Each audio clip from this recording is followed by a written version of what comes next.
Bismillah, Assalamualaikum warahmatullahi wabarakatuh. Innal hamdalillah nahmaduhu wa nasta'inuhu wa nastaghfiruh. Wa na'udzu billahi min shururi anfusina wa min sayyiati a'malina. May yahdihillahu fala mudhillalah wa may yudlil fala hadiyalah. Asyhadu an la ilaha illallah wa asyhadu anna Muhammadan abduhu wa rasuluhu. Qala Allah Ta'ala fi kitabihil karim, ya ayyuhalladzina amanu taqullaha haqqa tuqatih wa la tamutunna illa wa antum muslimun. Wa qala aidan, ya ayyuhan nasu taqu rabbakumul ladzi ya ayyuhan nasu ubudu rabbakumul ladzi khalaqakum wal ladzina min qablikum la'allakum tattaqun. Wa qala aidan, ya ayyuhalladzina amanu taqullaha wa qulu qawlan sadida yuslih lakum a'malakum wa yaghfir lakum dhunubakum wa may yuti'illaha wa rasulahu faqad faza fawzan 'azima. Amma ba'd.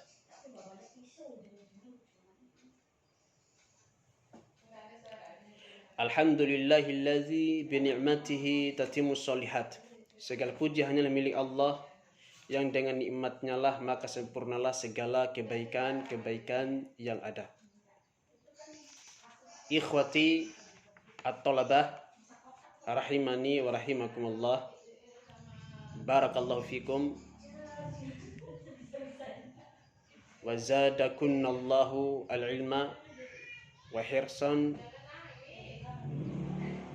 wa barakatan wa kullal khairat. Semoga Allah Subhanahu wa taala menambahkan ilmu yang bermanfaat kepada kalian semua. Demikian juga semangat di dalam talabul ilmi serta keberkahan, baik itu keberkahan di dalam hidup, keberkahan di dalam muamalah, serta keberkahan waktu, keberkahan harta, dan segala kebaikan-kebaikan Allah timpakan kepada kalian. Demikian pula semoga Allah Subhanahu wa taala melindungi kalian dari segala fitnah, melindungi dari berbagai macam keburukan-keburukan dan segala mara bahaya. Serta semoga Allah Subhanahu wa taala membimbing kalian pada kebaikan sampai datangnya al-yaqin, yaitu kematian. At-talabah rahimani wa rahimakumullah. Kita masuk pada pembahasan kita bab nash'atuhu sallallahu alaihi wasallam.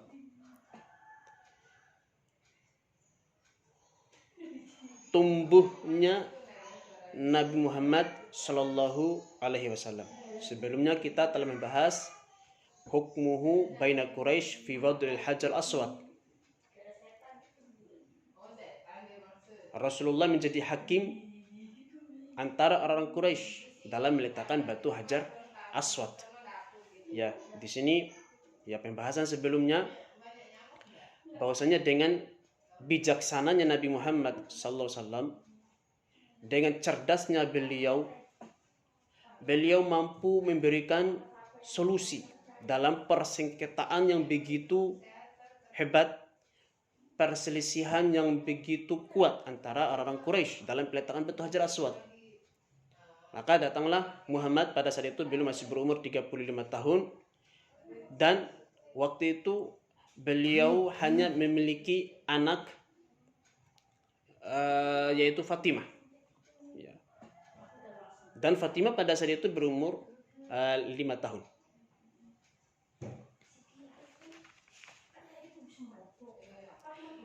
Dengan ide yang cemerlang, beliau bisa memberikan jalan keluar terhadap permasalahan yang dihadapi oleh orang-orang Quraisy.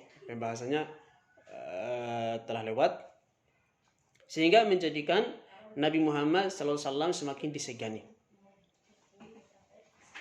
dan semakin diakui sama orang-orang Quraisy akan kecerdasannya, akan kepiawaian beliau, dan lain-lain sebagainya. Istahara sallallahu alaihi wasallam baina qaumihi bi jamil khisali al-mahmudah kasidqi wal amana wal hilmi wal haya'i wat tawaddu'i hatta laqabuhu bil amin. Telah masyhur Nabi Muhammad SAW di antara kaumnya dengan segala sifat-sifat yang terpuji, dengan segala sifat-sifat kebaikan. Semua sifat-sifat kebaikan semuanya terkumpul pada Muhammad sallallahu alaihi wasallam. Semua sifat-sifat kenabian semuanya telah melekat pada diri Muhammad sallallahu alaihi wasallam. Ini sebelum Muhammad menjadi nabi, sebelum beliau menjadi rasul, telah melekat pada beliau al-khisalu al-mahmudah, sifat-sifat yang terpuji. Ya, segala kebaikan-kebaikan telah ada pada diri Muhammad sallallahu alaihi wasallam. Seperti apa? Seperti jujur. Kemudian amanah. Kemudian al-hilmi, sifat lemah lembut. Kemudian rasa malu, ya pemalu. Kemudian at-tawadhu, ya, dan segala sifat-sifat kebaikan. Hatta laqabuhu bi al-amin. Sampai-sampai manusia memberikan laqab, yaitu gelar kepada beliau dengan al-amin, orang yang dapat dipercaya. Jadi, ya kenapa orang-orang Quraisy memberikan laqab dengan al-amin? Karena terkumpul pada beliau sifat-sifat ini. Ada kejujuran, ada amanah, ada lemah lembut, kemudian ada rasa malu dan tawadhu. Sehingga dikatakan al-amin, orang yang dapat dipercaya. Ya, kalau terkumpul semua kebaikan ini, orang dipercaya. Dan semua sifat-sifat kebaikan ini telah terkumpul pada Muhammad sallallahu alaihi wasallam. Dan di sini juga kita dapat mengetahui bahwasanya sifat-sifat ini merupakan sifat kenabian yang harus dijadikan cerminan bagi setiap manusia, terutama sekali orang-orang yang beriman. Inilah sifat kenabian. Ya, kita tahu kan ada 5 sifat kenabian itu. Ya, termasuk di antara adalah as-siddiq, kemudian al-amanah. Ya. Ini di antara sifat-sifat kenabian. Maka seorang mukmin juga ya harus bercermin terhadap sifat ini. Seorang mukmin harus senantiasa jujur. Kemudian harus senantiasa amanah. Harus ada sifat lemah lembut. Ada rasa malu. Demikian juga harus tawadhu, rendah hati.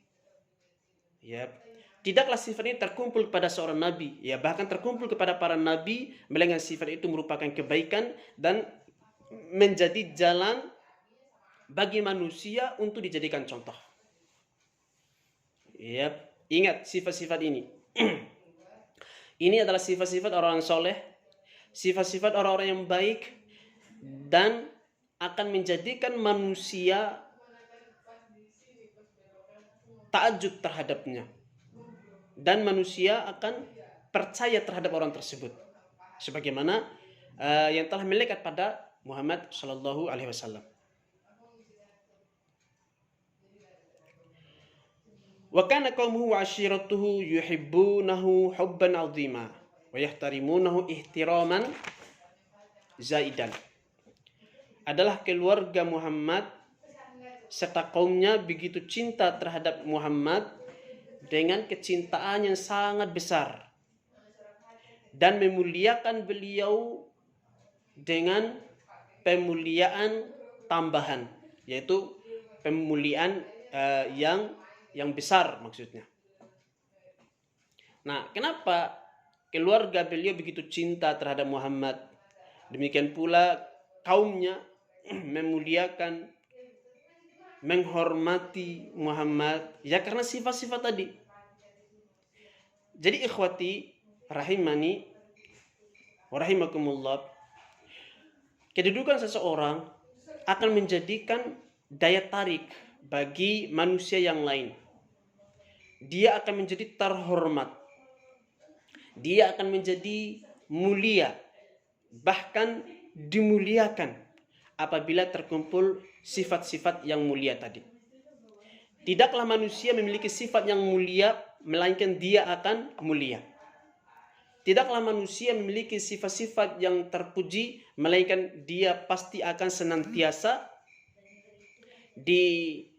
dicintai oleh manusia. Dan ini merupakan suatu kaidah dan suatu hal yang pasti. Ya, sebagaimana sebuah pepatah yang ma'ruf di kalangan orang-orang Indonesia dikatakan, apabila Anda ingin mulia dan terpuji, maka milikilah sifat-sifat yang mulia. Dan sesungguhnya sejatinya seseorang menjadi mulia dan dimuliakan itu karena terkumpulnya sifat-sifat yang mulia yang ada padanya. Terutama 6 sifat tadi. Ya, ingat 6 sifat yang mulia tadi. Yaitu as-sidq, jujur, wal amanah, amanah, wal hilmi, memiliki sifat lemah lembut, wal haya, rasa malu, wat tawadu, serta memiliki sifat at-tawadu. As-sidq ini adalah jujur. As-sidq itu bermakna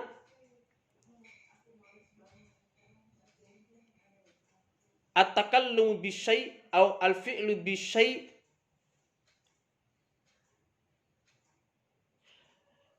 bimunasabati al-waqi'. Seseorang mengatakan sesuatu atau berbuat sesuatu sesuai dengan apa adanya. Ini namanya as-sidq.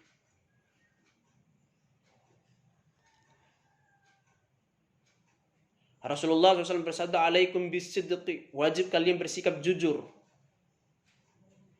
Fa inna sidqa yahdi ilal bir wa innal birra yahdi ilal jannah. Karena sesungguhnya kejujuran itu akan mengundang segala kebaikan. Dan segala kebaikan itu akan mengantar seseorang masuk dalam surga Allah Subhanahu wa taala. Dalam hadis lain disebutkan, qulil haqqa walau kana murra. Berkatalah yang jujur. Artinya sidik, walaupun pahit yang kita dapatkan. Jadi ala kulli hal, fi kulli al-ahwal wal ahyan labudda bisidqi.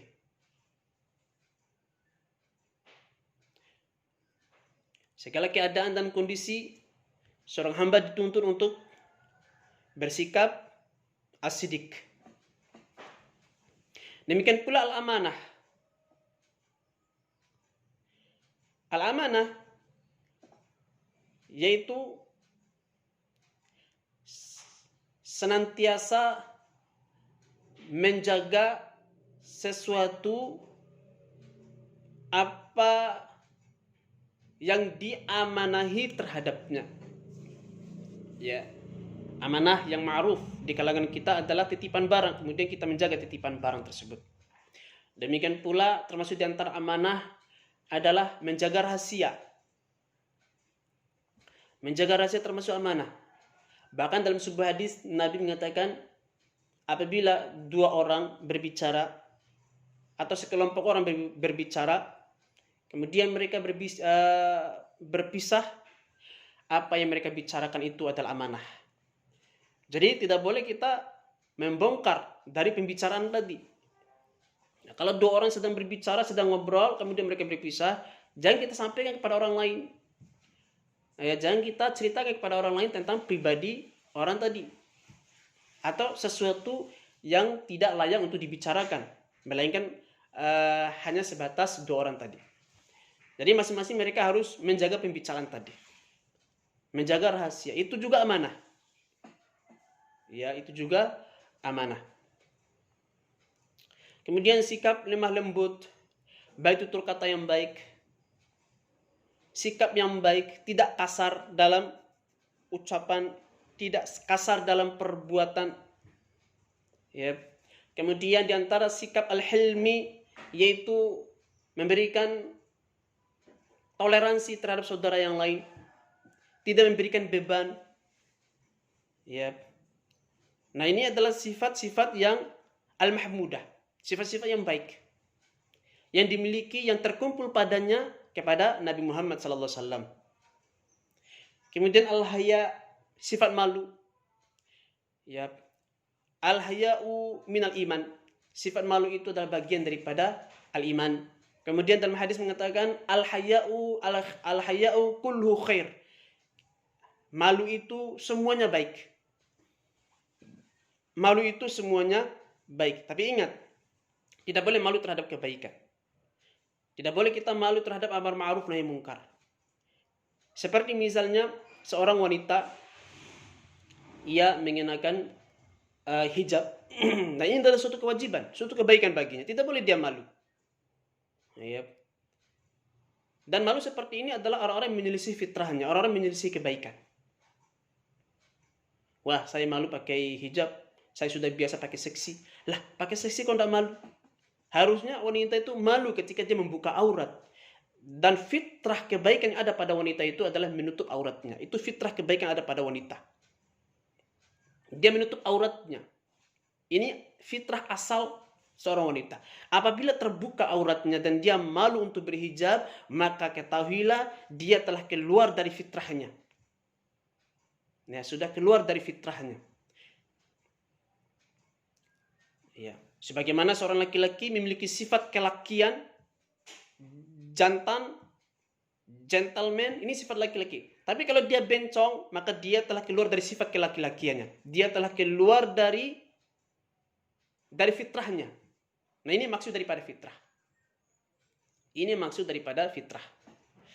Demikian pula wanita, fitrahnya adalah memiliki sifat malu. Ya. Dia malu ketika dia berbicara dengan laki-laki. Dia malu ketika dia ngobrol dengan laki-laki. Ini sifat wanita. Ya. Dia malu ketika dia membuka auratnya. Ya. Akan tetapi kalau ini semua hilang, maka telah hilang fitrah wanita tersebut. Ya. Makanya Nabi mengatakan al-haya'u syu'batun minal iman.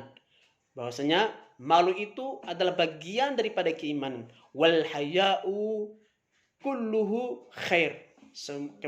Rasa malu itu semuanya baik. Ya, kecuali malu di dalam hal-hal kebaikan ini tidak benar.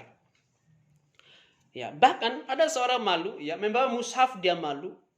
Ini orang-orang yang sudah menyeleweng dari fitrahnya. Coba orang-orang yang ada di preman-preman pasar sana, mereka ketika membawa barang-barang yang haram seperti membawa rokok, hisap rokok, itu tidak malu di tengah jalan itu. Ya, padahal semua pandangan manusia rokok itu buruk, menghambur-hamburkan harta, mengganggu orang lain itu rokok. Tapi kenapa seseorang itu ketika menghirup rokok dengan enaknya, dengan nyamannya dia menghirup rokok, mana rasa malunya? Dan dia enak membawa rokok. Para penjahat yang membawa khamar terang-terangan di tengah-tengah jalan, mana rasa malunya?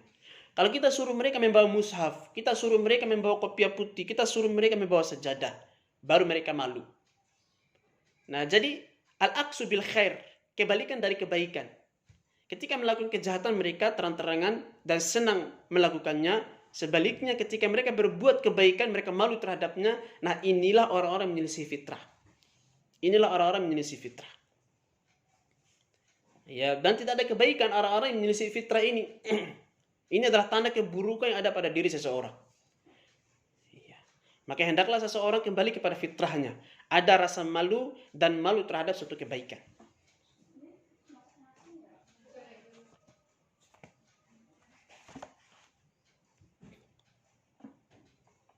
Wat tawadu, dan memiliki sifat tawadu.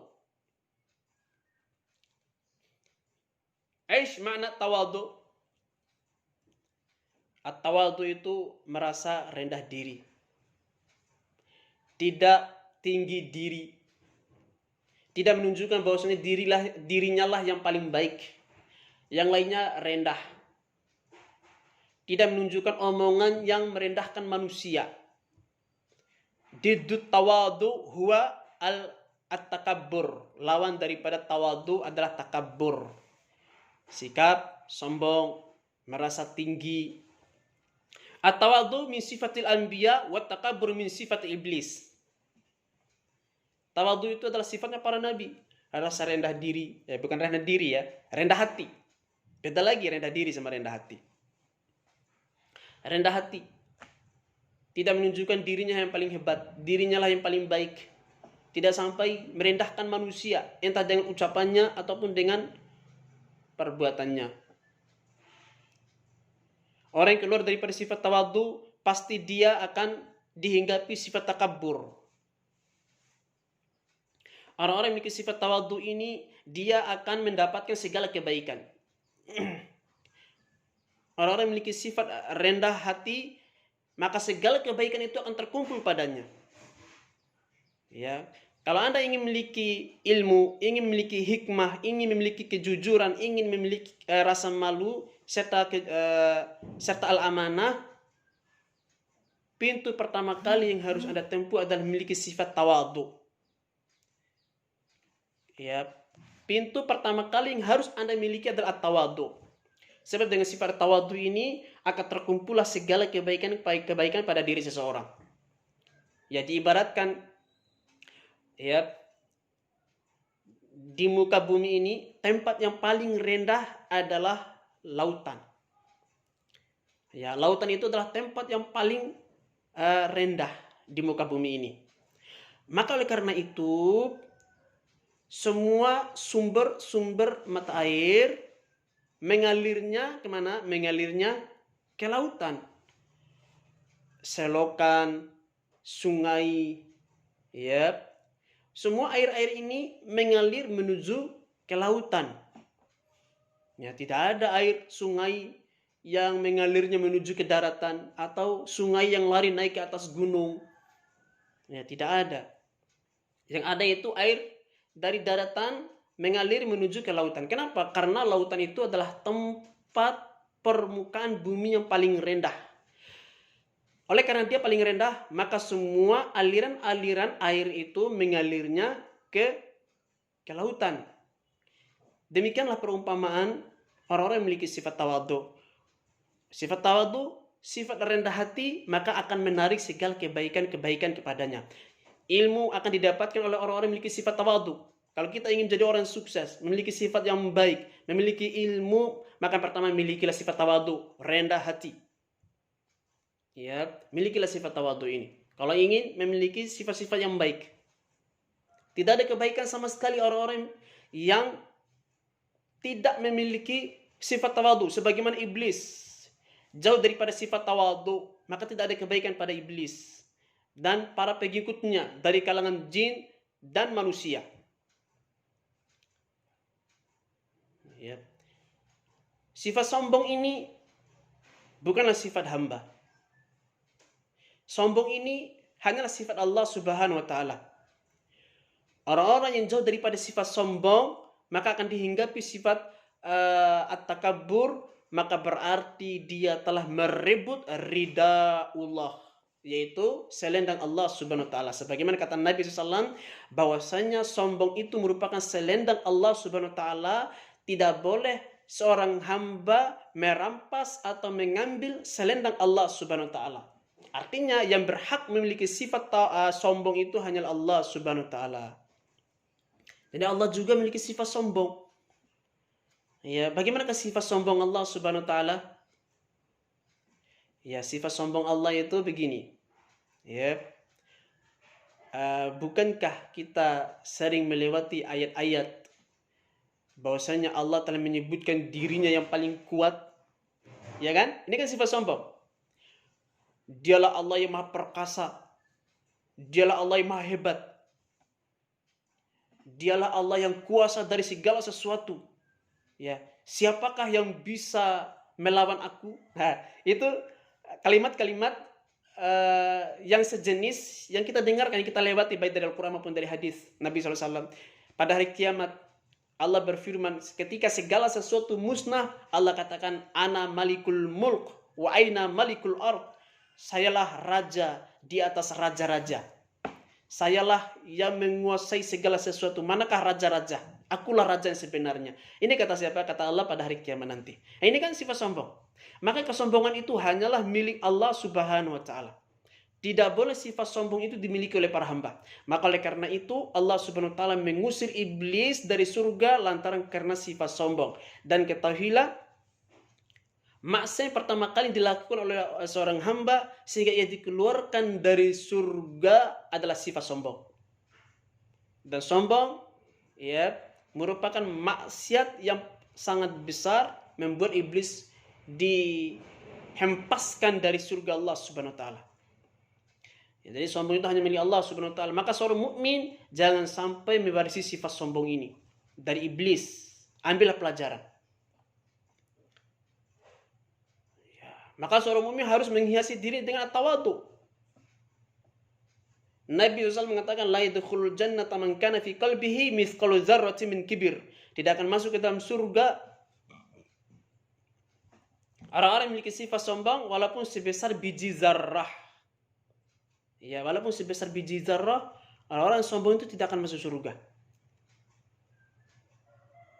Ya, tidak akan bisa masuk surga. Maka hati-hati dari sifat sombong ini. Walaupun sebesar biji zarrah. Antum tahu apa itu zarrah? Zarrah itu ya debu yang paling kecil. Itu zarrah. Kalau kita melihat ya di pagi hari atau di sore hari ada remang-remang sinar matahari yang masuk di celah-celah jendela itu, kemudian ada debu yang berterbangan.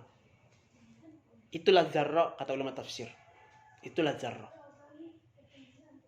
Ada sifat sombong walaupun segede itu tidak akan masuk surga. Ini bahaya sifat sombong itu.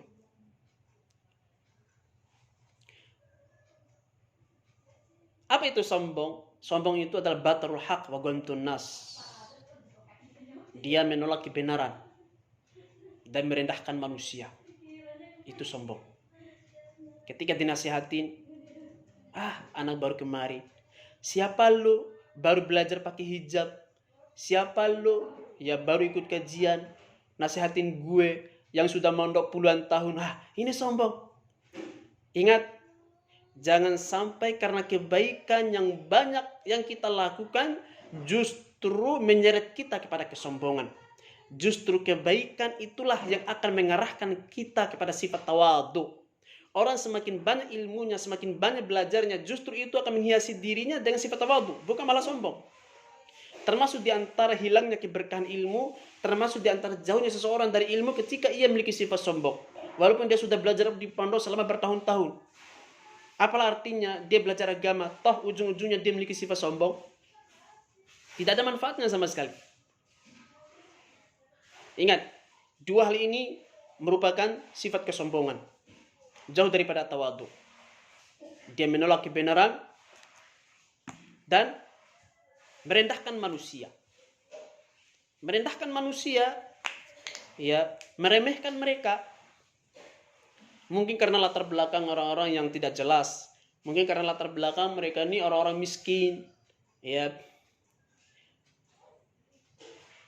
Sehingga kita merendahkannya, ini juga sombong. Dua sifat sombong ini telah terkumpul pada iblis. Makanya dia diusir dari surga Allah Subhanahu wa taala. Bagaimanakah sombongnya iblis? Dia menolak kebenaran. Ketika Allah Subhanahu wa taala memerintahkan kepada iblis, "Wahai iblis, kenapa engkau tidak bersujud?" Ya. Lima la tasjudil kenapa engkau tidak bersujud? Lima khalaqatani biyadayya. Kenapa engkau tidak bersujud kepada Adam yang telah kuciptakan dengan kedua tanganku? Apa kata iblis? Ana khairu minhu. Saya lebih baik daripadanya. Jadi perkataan iblis ini terkumpul dua sifat. Yang pertama, dia menolak perintah Allah untuk bersujud kepada Adam. Yang kedua, dia merendahkan Adam. Dia menolak kebenaran. Dia menolak nasihat dari Allah Subhanahu wa taala. Dia menolak perintah Allah Subhanahu wa taala. Kemudian setelah itu dia merendahkan Adam. Jadi terkumpul dua sifat itu pada iblis. Langsung Allah murka kepada iblis, lalu Allah mengusir iblis. Jadi sombong itu merupakan sifat daripada iblis. Maka seorang mukmin harus menghiasi dirinya dengan sifat at-tawadu.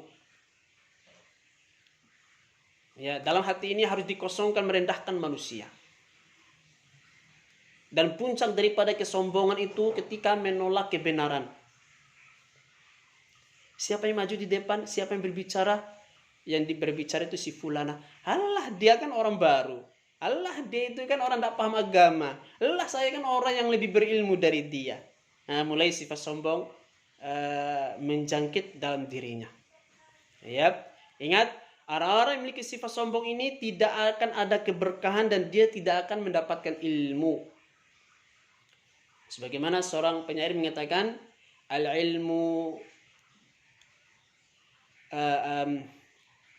al-ilmu diddul fata al-mutakabbir kama al-ma'u diddul makani al-muta'ali. Sesungguhnya ilmu itu pantang terhadap orang-orang yang memiliki sifat tinggi diri. Sebagaimana air laut itu pantang terhadap tempat yang sangat tinggi. Ya, sebagaimana air itu tidak akan mungkin naik ke atas tempat yang tinggi, ya kan? Demikian pula ilmu tidak akan bisa menaiki orang-orang yang memiliki sifat tinggi. Artinya orang-orang yang memiliki sifat tinggi, orang-orang yang memiliki sifat sombong, dia tidak akan meraih ilmu yang banyak. Bahkan tidak ada ilmu baginya sama sekali. Ilmu itu hanya diraih, hanya didapatkan, hanya dimasukin ya, pada orang-orang yang memiliki sifat rendah. Ya, pada orang-orang yang memiliki sifat rendah, yaitu tawadhu. Ya, maka ya ikhwati rahimani wa rahimakumullah, ya, ana memang ya fokuskan ya dari semua sifat-sifat kebaikan itu, ana perpanjang masalah tawadhu karena ini penting. Terlebih lagi kalian sebagai seorang penuntut ilmu, ya, milikilah sifat tawadhu ini. Ya, rendahkanlah tutur kata, rendahkanlah sikap kalian dan jauhi sifat sombong. Maka segala kebaikan akan dapat kalian raih.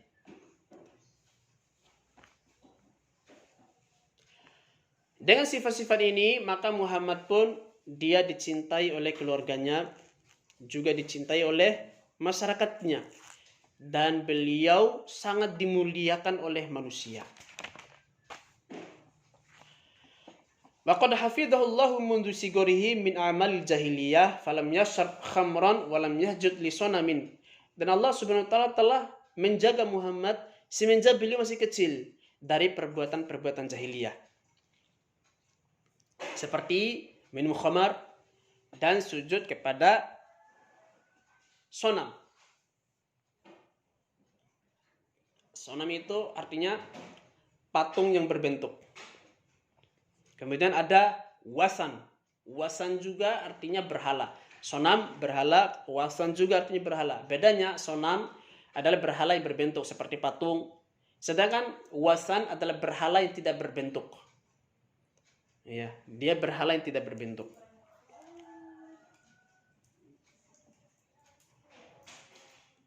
Allah menjaga Nabi Muhammad dari perbuatan-perbuatan jahiliyah. Minum khamar serta bersujud kepada patung.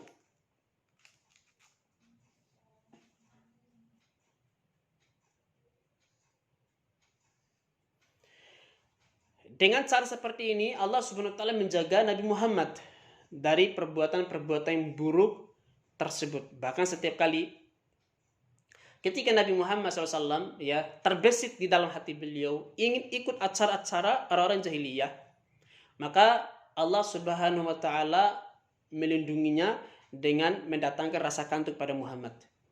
Ya, ada acara perkumpulan jahiliyah di suatu malam, ini disebutkan dalam sebuah riwayat. Di sana ada acara joget, ada acara musik, dan semua tindakan jahiliyah sudah. Ada acara konser di suatu malam, ya, dari acara orang jahiliyah. Tentunya di konser malam itu ya pasti di sana akan ada mabuk-mabukan dan lain sebagainya. Segala keburukan-keburukan jahiliyah ada di situ. Nah, musik itu didengar oleh Muhammad sallallahu alaihi wasallam dan terbetik di dalam hati beliau untuk pergi ke sana. Maka Nabi Muhammad pun berangkat menuju ke sana. Sampai di tengah jalan, Nabi Muhammad pun tersana rasa kantuk yang luar biasa. Akhirnya Nabi Muhammad pun tertidur dan beliau baru bangun di pagi harinya. Pada hari kedua seperti itu pula, masih ada acara konser. Maka Nabi Muhammad pergi ke tempat itu, di tengah jalan beliau disana rasa kantuk yang sangat luar biasa dan Nabi Muhammad pun tertidur. sampai waktu pagi. Nah, ini adalah penjagaan Allah Subhanahu wa taala. Allah Subhanahu wa taala ingin menghindari Muhammad daripada sifat-sifat tersebut demi menjaga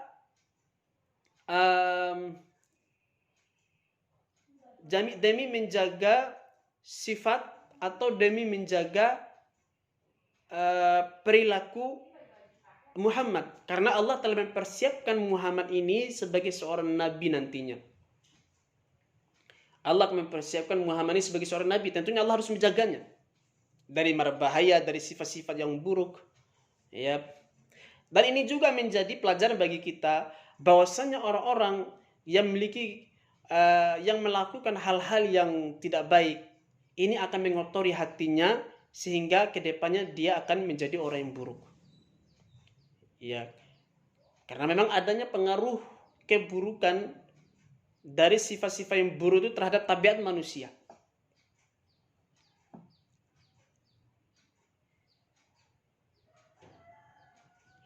Wa akramahullahu qabla nubuwati bimu'jizat, dan Allah Subhanahu wa taala telah memuliakan Muhammad sebelum dia jadi nabi dengan mukjizat.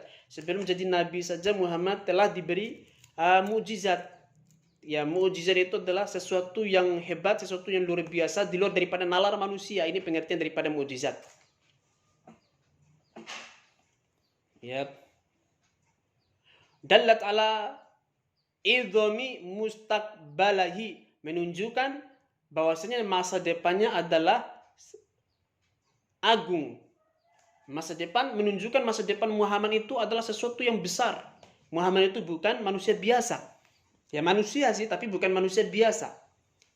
Dan pada diri Muhammad itu telah menunjukkan sesuatu yang mukjizat yang luar biasa. Ini termasuk di antara perlindungan Allah Subhanahu wa taala kepada Muhammad. Termasuk di antara mukjizat apa? Pada Muhammad, sifat-sifat tadi. Sifat amanahnya, kejujurannya, sopan santunnya, ya. Demikian pula sifat tawadhu. Ini juga sifat-sifat mukjizat Muhammad. Dan sifat itu selalu melekat pada Muhammad. Selalu melekat. Ya, coba kita memiliki sifat sopan santun. Coba kita memiliki sifat amanah. Ya, pasti paling banter hanya bertahan 1 minggu, 2 minggu. Ya, orang itu Masya Allah lemah lembutnya 1 minggu. Ya, setelah itu sifat kasarnya 1 bulan. Atau mungkin Masya Allah tawadunya 1 bulan, nanti sombongnya 1 tahun. Nah, ini sifat manusia. Ya, sifat manusia yang pelin-pelan. Jadi manusia itu supaya istiqomah, dia tetap belajar, dia terus belajar dan terus memperbaharui kebaikan-kebaikan yang ada pada dirinya. Ini kalau dia ingin istiqomah pada kebaikan tersebut. Ya, pada sifat-sifat tersebut. Ya. Adapun Muhammad, sifat-sifat ini selalu melekat. Beliau selalu jujur, beliau selalu amanah, beliau selalu tawadhu, selalu melekat, tidak pernah keluar daripada sifat-sifat ini Muhammad. Nah, ini termasuk mukjizat tidak? Termasuk mukjizat. Ya, termasuk di antara mukjizat Muhammad itu adalah selalu memiliki sifat-sifat yang baik. Ini termasuk di antara mukjizat Muhammad. Anas bin Malik radhiyallahu taala anhu, beliau tinggal di rumah tangga Nabi Muhammad sallallahu alaihi wasallam selama 10 tahun. Ya, beliau menjadi pembantu Nabi Muhammad selama 10 tahun. Apa kata Anas bin Malik? Selama 10 tahun aku tinggal bersama Muhammad, belum pernah aku mendengarkan bentakan dari Muhammad. Belum pernah beliau marah-marah. Nah, ini mukjizat tidak? Ini mukjizat. Ya. Ini mukjizat. Ya. Selama 10 tahun Anas bin Malik tinggal bersama Rasulullah, belum pernah Anas bin Malik mendapati Muhammad suka bentak-bentak manusia. Belum pernah. Belum pernah Muhammad mengatakan, kamu nih bagaimana sih? Belum pernah didengar oleh Anas bin Malik. Nah, ini termasuk mukjizat pada Muhammad sallallahu alaihi wasallam. Ya. Demikian pula mukjizat sebelum kenabian adalah beliau selalu bersama awan ketika melakukan safar. Kemana saja beliau pergi, beliau bersama awan, selalu diikuti oleh awan. Kemudian pepohonan dan bebatuan tunduk di hadapan beliau. Mungkin sampai di sini ikhwati barakallahu fikum. Ya, kita sudah 1 jam belajar. Aku qouli hadza astaghfirullah li wa lakum innahu huwal ghafurur rahim. Assalamualaikum warahmatullahi wabarakatuh.